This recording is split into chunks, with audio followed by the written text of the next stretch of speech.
Hey, hi guys, and welcome back to the Study Hack series. This is the 35th hack in the series, and in this one we'll be looking at the formula for exam success. So if exam success is equal to x plus y, what is x and what is y?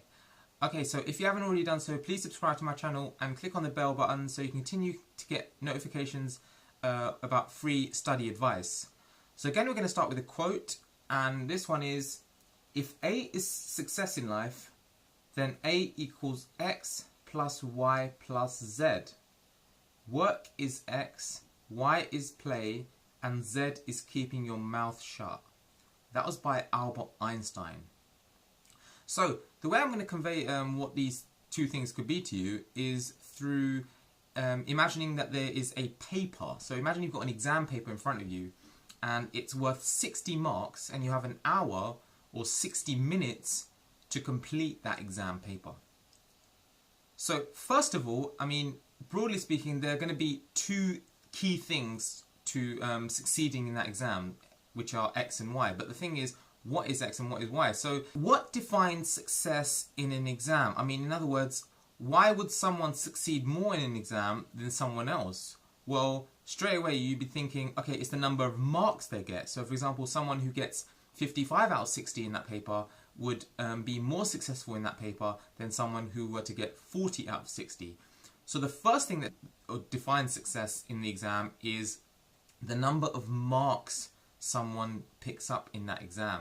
And so the first component of success, or X, is accuracy. So in other words, how many marks have you managed to pick up? Have you made all the right points? Have you collected as many marks as possible in order to succeed in that exam? Okay, and we'll talk about that in more detail as well. Okay, but is accuracy the only thing that you require? Is picking up marks and as many as possible the only thing that's important in an exam? Well, this is something that people tend to overlook a bit more than accuracy, which the second component, which is y. And if you think about it, there is a time limit on that exam, so y is speed. Okay, you also need to have speed in the exam to be successful. In other words, you need to be going at a decent enough rate so that you don't run out of time and you're able to answer all the questions. Okay, so exam success, fundamentally, broadly speaking, pretty much everything will fall under one of these two categories, equals accuracy plus speed. And you need both of those components. If you're missing any one of those components, you can't necessarily be successful in that exam, or if you're struggling really in one of those two. So I'll show you that through three students. So imagine you've got student one.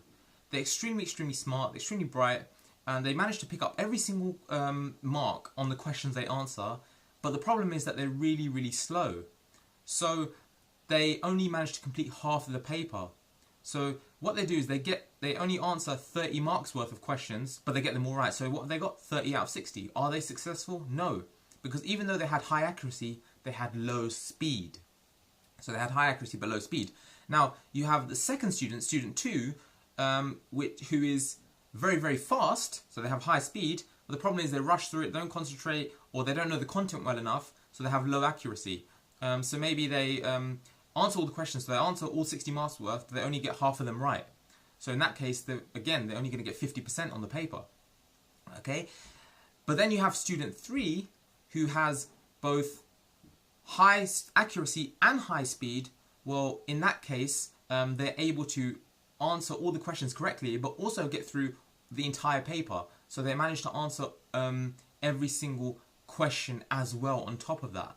And so through having both of those components, they're able to score a high mark on the paper, maybe 80, 90, even 100%, and therefore, as a result, able to be successful in that exam. So ideally what you want is both high accuracy and high speed. Okay, if you're lacking in any one of those areas, then you're going to not be able to pick up as many marks as possible, and therefore you won't be successful in the exam. Okay, so in the next study hacks, we'll be looking at how to achieve high accuracy and high speed. Okay, so please like this video, comment down below, subscribe to my channel, and share it with your friends. And I will see you in the next study hack.